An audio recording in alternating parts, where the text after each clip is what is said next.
Welcome back to my YouTube channel Alpha Square Classes, and today is my topic how we calculate electron, proton, neutron in atom. देखिए काफ़ी बच्चे हैं Hindi medium वाले जो परेशान रहते हैं क्योंकि उनके पास में यूट्यूब पे ज़्यादा कंटेंट नहीं है हिंदी में। तो मैं सिखाऊंगी थोड़ा हिंदी वाला भी, ठीक है। परमा जैसे नाम है थोड़े से वो कंफ्यूज हो जाते हैं, एटम क्या है ना। तो उनके लिए थोड़ा सा आप देखिएगा। सेकेंड थिंग कि ये इलेक्ट्रॉन प्रोटॉन न्यूट्रॉन टॉपिक किस क्लास का होगा, किस स्टैंडर्ड का होगा। देखिए ये 9th का टॉपिक है और 9th क्लास में इलेक्ट्रॉन प्रोटॉन न्यूट्रॉन निकालना क्या है, एटॉमिक स्टार्टिंग हमारी स्टार्ट करता है साइंस को, किस तरह से हम समझ रहे हैं क्या है, अभी तक का कितना हमने समझ लिया वो हम जैसे जैसे स्टडी करते रहेंगे वैसे वैसे समझते जाएंगे।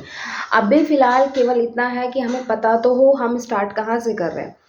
देखिए एटम सबसे पहले जॉन डाल्टन ने 1808 में जॉन डाल्टन ने बताया था कि जो एटम है वो सबसे एक नॉन डिविजिबल, मतलब जिनके टुकड़े नहीं किया जा सकते, एक ऐसा कण है, उसको परमाणु नाम दिया गया एटम, जिसको हम इंग्लिश में बोलते हैं। अब इस एटम में कुछ आगे स्टडीज़ हुई, उन स्टडीज़ में पता चला इलेक्ट्रॉन है, प्रोटॉन है, न्यूट्रॉन है। तो वो कहाँ है, हम उनके बारे में आज डिस्कस करेंगे। ये कैसे और कब पता चला मैंने शायद पीछे क्लासेस में भी बताया है, बट आज हम इलेक्ट्रॉन प्रोटॉन न्यूट्रॉन कैसे निकाल सकते हैं एक एटम में वो ध्यान देंगे। ये पहली बात, पीरियोडिक टेबल में 118 एलिमेंट्स हमें, एलिमेंट्स और हिंदी में जिसे तत्व बोलते हैं, तत्व हमें पता है 118 एलिमेंट्स। इन्हीं 118 एलिमेंट से जितने भी सभी जो हम देख रहे हैं आसपास जितनी चीज़ें देख रहे हैं वो सभी इन्हीं 118 एलिमेंट्स या इन्हीं 118 तत्वों से मिलके बनी है।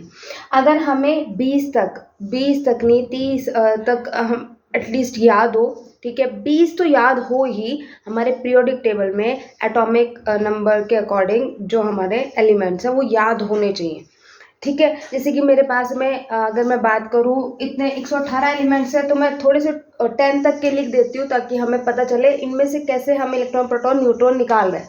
जैसे फर्स्ट पे हाइड्रोजन है, ये सिंबल है हाइड्रोजन का, ओके, सिंबल है ये हाइड्रोजन का, हाइड्रोजन। सेकंड पे है हीलियम, थर्ड पे लिथियम। देखिए अब इसमें हाइड्रोजन कैसे पता चलता है। पहली बात तो हमें ये पता हो कि जैसे एटम है ना, इस एटम में यानी कि परमाणु में जो ये अंदर सेंटर में होता है इसको नाभिक बोलते हैं, नाभिक, और इंग्लिश में न्यूक्लियस और हिंदी में नाभिक। और ये जो हमारा है यहाँ पे इलेक्ट्रॉन चक्कर लगाते रहते हैं। ओवरऑल हमारा जो परमाणु या हम बोले एटम इतना बड़ा होता है कि उसकी जो रेडियस या हम बोले कि इलेक्ट्रॉन और यहाँ तक का जो पूरा इसका रेडियस होता है नाभिक तक का, वो हमारा 10⁻⁻10 मीटर होता है। और अगर बात करें केवल नाभिक के रेडियस की, नाभिक के रेडियस की, तो हमारा वो कितना होता है 10⁻⁻15 मीटर। देखो माइनस में जितना बड़ा होगा वो उतना छोटा होता है, तो नाभिक काफ़ी छोटा होगा इस एटम मतलब पूरे परमाणु से। परमाणु के अंदर नाभिक होता है, ये डेफिनेटली ही होता है कि परमाणु के अंदर नाभिक रहेगा, ठीक है। नाभिक 10⁻⁻10 मीटर के करीब का होता है हमारा, और जो एटम है पूरा उसका रेडियस होता है 10⁻⁻10 या 10⁻⁻10 मीटर, ठीक है। अब हमें एक चीज़ थोड़ा सा मैं बता देती हूँ कि इलेक्ट्रॉन चक्कर लगाते हैं और ये अपनी कक्षा में चक्कर लगाते हैं, ठीक है। ये KLMN ऐसे करके, KLMN ऐसे करके 4-5 जो उनकी कक्षा होती है उनमें चक्कर लगाते हैं। तो पहली कक्षा केवल 2, इसमें केवल 2 ही इलेक्ट्रॉन भरता है। सबसे पहले ये 2 इलेक्ट्रॉन, ऐसा नहीं है कि M में पहुंच जाएंगे पहले इलेक्ट्रॉन्स, नहीं, सबसे पहले कम वाले छोटे 2 में पहुंचेंगे। पहले 2 ये कंप्लीट होंगे जब तीसरा L में आएगा, ठीक है। फिर जब L में 8 इलेक्ट्रॉन जब भर जाएंगे तब तीसरे में जाएंगे, तीसरे में 18 इलेक्ट्रॉन, चौथे में 32 इलेक्ट्रॉन, कुछ ऐसे करके हमारा ये जो है भरता जाता है। अब एक चीज़ और बता दूं मैं आपको कि जो एटम है, एटम के अंदर जो न्यूक्लियस है ना, न्यूक्लियस बना होता है प्रोटॉन और न्यूट्रॉन का। पॉजिटिव पार्ट का, ये रदरफोर्ड एक्सपेरिमेंट हुआ था। इस रदरफोर्ड एक्सपेरिमेंट में हमने या रदरफोर्ड ने जो पता किया था वो नाभिक का ही पता किया था। तो नाभिक की खोज या जो नाभिक को किसने जाना था वो रदरफोर्ड के नाम से हम जानते हैं।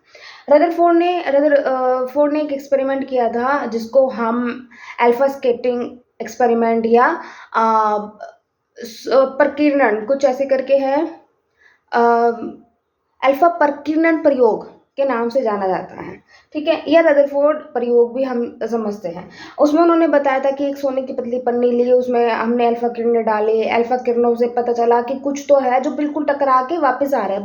12,000 में से कोई एक कण वापस आ रहा है, बिल्कुल टकराया और वापस आ गया। यानी कि ऐसा फील उन्होंने ऐसा बताया कि कुछ ऐसा है बीच में सेंटर में कि जो टकरा के बिल्कुल वापस आ रहा है। यानी कि कुछ ऐसा बीच में है जो बहुत भारी है, संपूर्ण द्रव्यमान परमाणु का उस बीच में एग्जिस्ट करता है। ठीक है, इलेक्ट्रॉन तो चारों तरफ चक्कर लगा रहे थे, उसने जे थॉमसन ने बता दिया था, लेकिन नाभिक का रदरफोर्ड ने बताया और बताया कि बीच में कुछ भारी है। तो इसको पॉजिटिव और मतलब ये जो एन होता है ना वो न्यूट्रल होता है। पी प्रोटॉन मतलब पॉजिटिव और इलेक्ट्रॉन नेगेटिव, उस पर नेगेटिव चार्ज होता है। न्यूट्रॉन पे कोई चार्ज नहीं होता। ठीक है, अब इसके चारों तरफ क्या चक्कर लगाते हैं? इलेक्ट्रॉन चक्कर लगाते हैं। तो मतलब प्रोटॉन प्लस न्यूट्रॉन मिलके क्या बनाता है? एटॉमिक मास, या हम द्रव्यमान संख्या जिसको बोलते हैं, परमाणु द्रव्यमान संख्या। ठीक है, तो हमारे पास प्रोटॉन प्लस न्यूट्रॉन मिलके इसको परमाणु द्रव्यमान संख्या या जो एटॉमिक मास होता है उसको हम ए से डिनोट करते हैं। जैसे कि परमाणु क्रमांक को जेड से डिनोट करता है, एटॉमिक नंबर या परमाणु क्रमांक, एटॉमिक नंबर को हम जेड से डिनोट करते हैं। एटॉमिक नंबर जितने ही प्रोटॉन होते हैं, याद रखना, प्रोटॉन उतने ही होंगे जितना एटॉमिक नंबर होगा। अब देखो, अगर ये जो सीरियल चलते हैं ना, 4 5 6 7, ये एटॉमिक नंबर होते हैं। तो जितने पे मैं बोल रही हूँ कि 10 पे नियॉन है, तो नियॉन जो 10 पे है उसमें जो प्रोटॉन है, प्रोटॉन की संख्या 10 है। सिंपल, प्रोटॉन की संख्या आप निकाल सकते हैं जैसे जैसे आपका एटॉमिक नंबर चलेंगे ना, जो क्रमांक है, जो जैसे 1 2 3 4 5 6 करके है ना, वो फिक्स्ड है कि अगर 7 पे है तो 7 पे क्या है? नाइट्रोजन है। 8 पे है ऑक्सीजन है। 9 पे क्या है? फ्लोरीन है। ये करके सारा का सारा जो भी एटॉमिक नंबर है वो क्या बताते हैं? वो प्रोटॉन की संख्या को बताते हैं। दिमाग में डाल लीजिएगा, atomic number equals to proton की नंबर। ओके, प्रोटॉन की संख्या। तो प्रोटॉन और न्यूट्रॉन मिलके एटॉमिक मास देते हैं। प्रोटॉन और न्यूट्रॉन मिलके एटॉमिक मास देते हैं। तो क्या हम अब अगर हमें एटॉमिक मास पता है, देखो एक हल्का सा मैं बताती हूँ आपको कि करीब करीब डबल कर लीजिए तो एटॉमिक मास निकल आएगा। लेकिन कुछ के एक्सेप्शंस है, जैसे मान लिया मैं अगर बात करूँ, हमारा सोडियम है, ये आप है ना पीरियोडिक टेबल में देखेंगे ना तो आपको बिल्कुल क्लियर हो जाएगा, सोडियम 11 नंबर पे होगा। ठीक है, सोडियम 11 नंबर पे, इस पे 23 होता है। तो हम लिखते कैसे हैं? जैसे मैंने सोडियम लिखा, 11 नीचे लिखा, 23 ऊपर लिखा, तो ये होता है एक्स। एक्स मतलब कोई भी हमारा एटम हो, कोई भी एटम हो उसको एक्स से डिनोट कर देंगे। इसमें आप कोई भी एटम भरो, जैसे मान लिया 23 नंबर पे है कोई, या मैं मान लूँ या ये लिथियम, है लिथियम 3 नंबर पे है। 4 नंबर पे क्या है? बेरिलियम। 5 पे बोरोन, 6 पे कार्बन। ऐसे करके आपको याद तो हो, कम से कम 20 तक तो याद ही हो। ठीक है, तब आपको इजीली चीज़ें समझ आएंगी। सेकंड, अब मैं कैसे इसको डिनोट कैसे करते हैं किसी एटम के, मतलब कितने परमाणु संख्या है या एटॉमिक नंबर कितनी है और एटॉमिक मास कितना है। तो एटॉमिक मास को ऊपर की तरफ लिखते हैं। ठीक है, एटॉमिक नंबर को नीचे इधर Z, इस तरह से डिनोट करता है। ये क्या है? हमारा एटॉमिक मास। ए क्या है? हमारा एटॉमिक मास। एटॉमिक मास यानी कि द्रव्यमान संख्या। अब जो हमारे पास में, अब बताओ, अगर हमारे पास द्रव्यमान संख्या हुई, देखो मैंने करीब करीब डबल बोला लेकिन यहाँ एक ज़्यादा है, तो कुछ एक्सेप्शंस हैं, आप उनको याद कर लेंगे क्योंकि थोड़ा सा जब कोई चीज़ हिस्ट्री है, ये हिस्ट्री इसीलिए क्योंकि इसमें हमें इलेक्ट्रॉन प्रोटॉन हम जांच तो कर नहीं सकते, हमारे पास इतने सारे एक्सपेरिमेंट्स के लिए कोई मशीन्स नहीं कि भाई इसमें तो इतने निकले थे।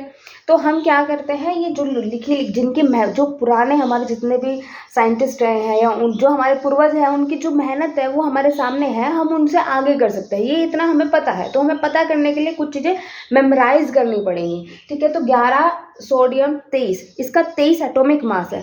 अब 23, एक बात बताओ, एटॉमिक मास 23 है मेरे पास में, मैं इसी का निकाल रही हूँ। एटॉमिक मास मेरे पास में कितना है, 23 है।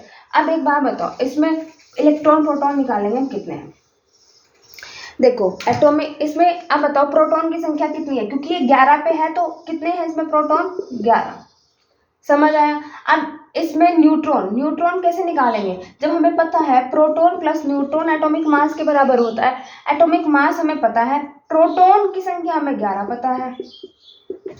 तो बताओ न्यूट्रॉन 23 में से 11 निकाल दे तो 12 नहीं आ जाएंगे, ठीक है। ये आ गया न्यूट्रॉन। सेकेंड हमारे पास में आया बचा इलेक्ट्रॉन। देखो इलेक्ट्रॉन ये डिपेंड करता है, अगर आपका कोई भी एटम चार्ज है, चार्ज मतलब उसने या तो अपना इलेक्ट्रॉन दे रखा है, क्योंकि इलेक्ट्रॉन ही ले या दे सकता है, प्रोटॉन नहीं देगा, या तो इलेक्ट्रॉन लेगा वो देगा या लेगा, ठीक है। जब अगर ऐसा हो तो इलेक्ट्रॉन घट या बढ़ सकते हैं, अदरवाइज जितने प्रोटॉन उतने ही इलेक्ट्रॉन, याद रखना।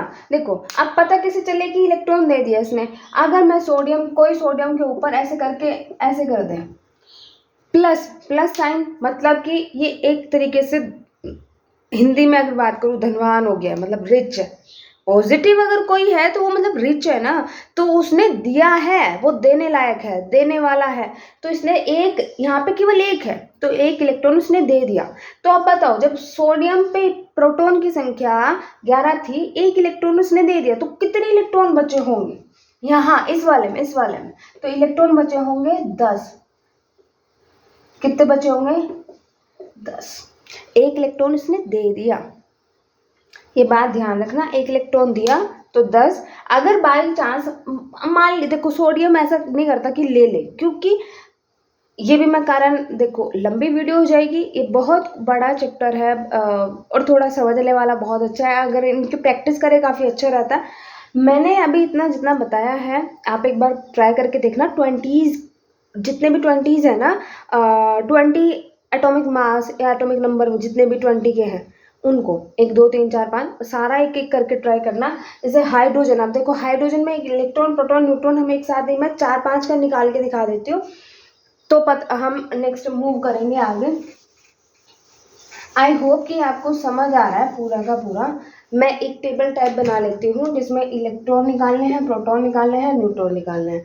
अब देखो मैंने बोला उतने ही प्रोटॉन होते हैं जितना एटॉमिक नंबर, तो प्रोटॉन 1, इसमें 2, इसमें 3, इसमें 4, इसमें 5, इसमें 6।